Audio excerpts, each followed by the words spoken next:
दोस्तों अभी बारी है ब्रह्म कमल के पौधे पर बहुत सारे काम करने का। अगर ये काम आपने नहीं किया है फिर बाद में आपको पछताना पड़ेगा। Hello everyone, welcome back to my channel जिसका नाम है हैप्पी गार्डन एंड ब्लॉग्स और मैं हूँ आपकी गार्डनर फ्रेंड रूपा। तो देखिए ये मेरे 2 ब्रह्म कमल के प्लांट है, जैसे कि ये पेड़ जैसे बन गए हैं। ये मेरे बालकोनी में है और छोटे छोटे प्लांट्स भी है, लेकिन ये बड़े बड़े आप लोगों को मैं दिखा रही हूँ। बारिश के मौसम में ब्रह्म कमल के पौधे पर बहुत सारे फूल खिलते हैं, मतलब एक बार में 100 से भी ज़्यादा फूल खिलेंगे और अपनी धीमी धीमी खुशबू से ये पूरी एनवायरनमेंट को, पूरी वातावरण को एकदम महका देंगे। तो अगर आप इस वक्त ये काम करेंगे तो आपके प्लांट्स के ऊपर बहुत सारे कलियाँ निकलेंगे और फिर फूल खिलेंगे। तो अभी पहले क्या करना है आपको, पहले जितने सारे लीव्स डेड हो गए हैं समर में, इस बार एकदम कड़क वाला धूप खिला है, मतलब बहुत ही ज़्यादा गर्मी पड़ा है। तो इसके लिए, इसकी वजह से प्लांट्स को बहुत ही ज़्यादा सहना पड़ा है। तो बाहर की तरफ ज़्यादा धूप जहाँ पर गिरता था वहाँ पर बहुत सारी पत्तियाँ डेड हो गए हैं, तो उसको हमें हटाना है। तो जितने सारे ब्राउन हो गए हैं उस सारे लीव्स को हम हटा देंगे और जो लीव्स गमले के पास, जो जड़ के पास जो सॉइल को टच कर रहा है उसको भी हम हटा लेंगे, क्योंकि सॉइल से ही ज़्यादातर बीमारियाँ जो प्लांट्स को फैलता है, तो वहाँ पर हम हटा लेंगे, मतलब जड़ के पास एकदम साफ़ सुथरा रखेंगे।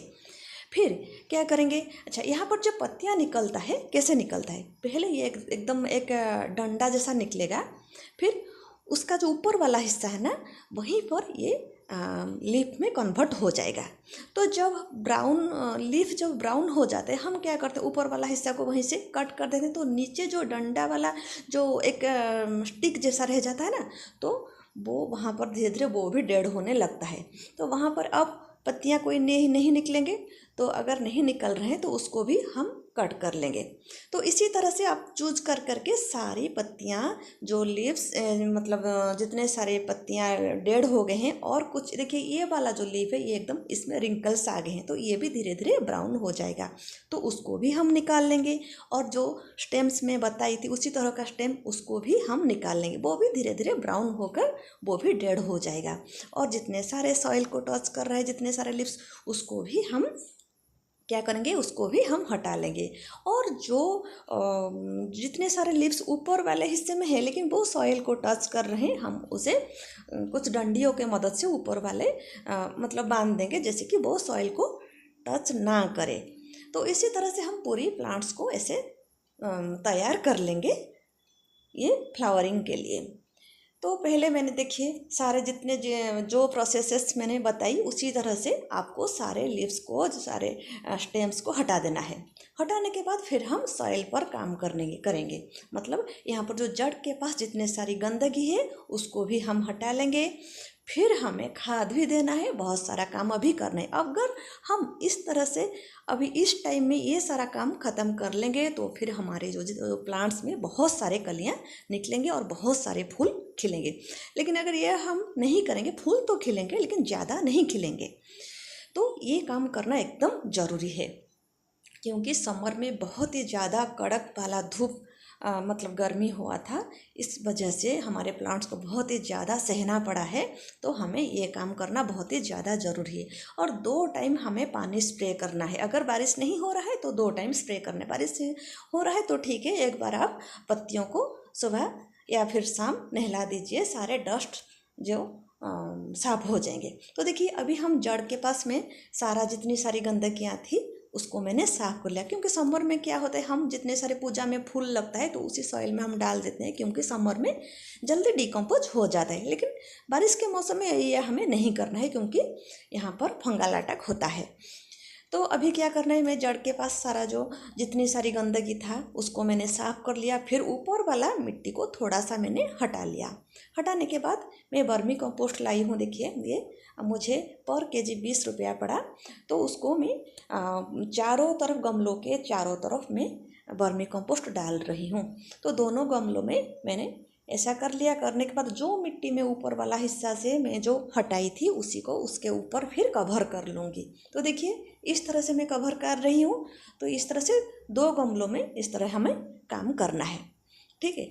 तो ये काम बहुत ही ज़्यादा ज़रूरी है, क्योंकि गर्मी में इसे प्लांट्स को बहुत ही ज़्यादा सहना पड़ा है। अभी उन्हें खाद पानी की बहुत ही ज़्यादा ज़रूरत है। पानी तो ज़्यादा नहीं देंगे क्योंकि बारिश का मौसम है, लेकिन खाद की ज़रूरत है और इन्हें केयर की भी ज़रूरत होती है।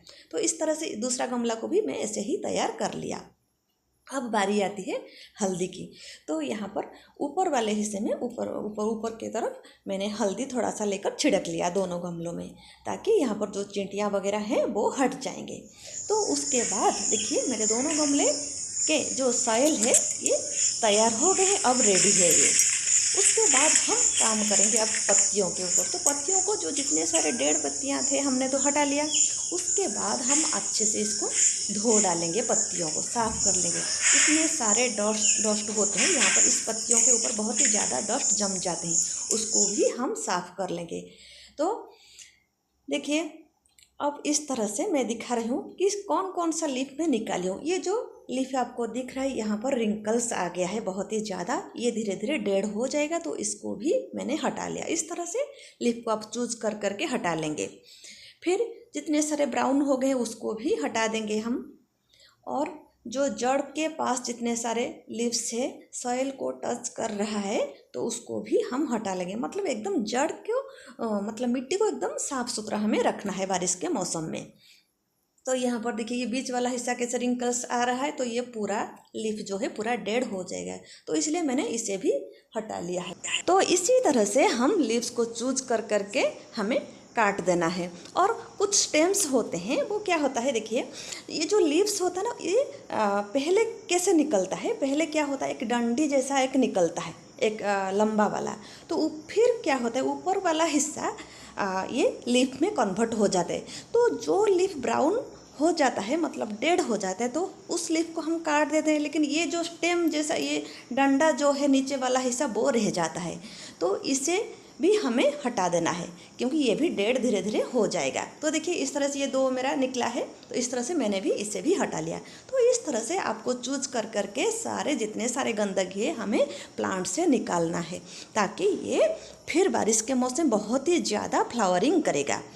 तो क्योंकि ये गर्मी में बहुत ही ज़्यादा ये प्लांट्स को सहना पड़ा है, इस बार बहुत ही ज़्यादा गर्मी है। तो ये सारा साफ़ करने के बाद तो फिर मैंने मिट्टी को भी साफ़ कर लिया, खाद भी दे दिया, लेकिन अभी पानी नहीं देना है जड़ के पास क्योंकि मिट्टी अभी गीली है। 2 दिन के बाद हम जड़ के पास पानी देंगे। अभी क्या करेंगे, पत्तियों को अच्छे से एकदम ऊपर नीचे करके अच्छे से हम धो डालेंगे, ताकि जितने सारे डस्ट हैं, डस्ट इसके ऊपर बहुत ही ज़्यादा जमता है, तो इसको अच्छे से धो देंगे। तो साफ़ करने के बाद फिर हमें नीम ऑयल लेना है।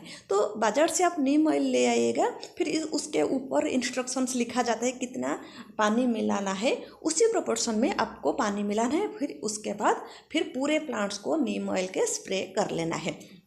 तो यहाँ पर जो मोटे मोटे स्टेम्स होते हैं ना, तो वहाँ पर क्या होता है वो ब्राउन कलर का हो जाता है, और वहाँ पर जो काली चींटियाँ हैं होल बना लेते हैं, वहीं पर जमकर रह जाते हैं। तो वहाँ पर आपको ध्यान से देखकर उसी पर आपको नीम ऑयल का स्प्रे करना है। यहाँ पर जो लीव्स होते हैं ना उसको ज़्यादा अटैक नहीं कर पाते हैं काली चींटियाँ, लेकिन इसी तरह से देखिए आपको यहाँ पर होल दिखेगा, नजर आएगा, तो वहाँ पर काली चींटियाँ यहाँ पर ही घर बनाकर रहते हैं। तो उसको आप नीम ऑयल से अच्छे से स्प्रे कर लेना है। तो इस तरह से अगर आप केयर करेंगे, फिर थोड़े दिन बाद यहाँ पर तो मेरे प्लांट्स में छोटे छोटे कलियाँ भी निकल आए हैं, तो फिर आपके प्लांट्स में भी छोटे छोटे बहुत सारे कलियाँ निकलेंगे। फिर फूल, जब फूल का वक्त आएगा फिर कुछ दिनों के बाद बहुत ही ज़्यादा ये फ्लावरिंग करेगा। तो इस तरह से आपको केयर की बहुत ही ज़्यादा ज़रूरत है। तो आज के लिए इतने, फिर मिलते हैं नेक्स्ट ब्लॉग में। Thank you.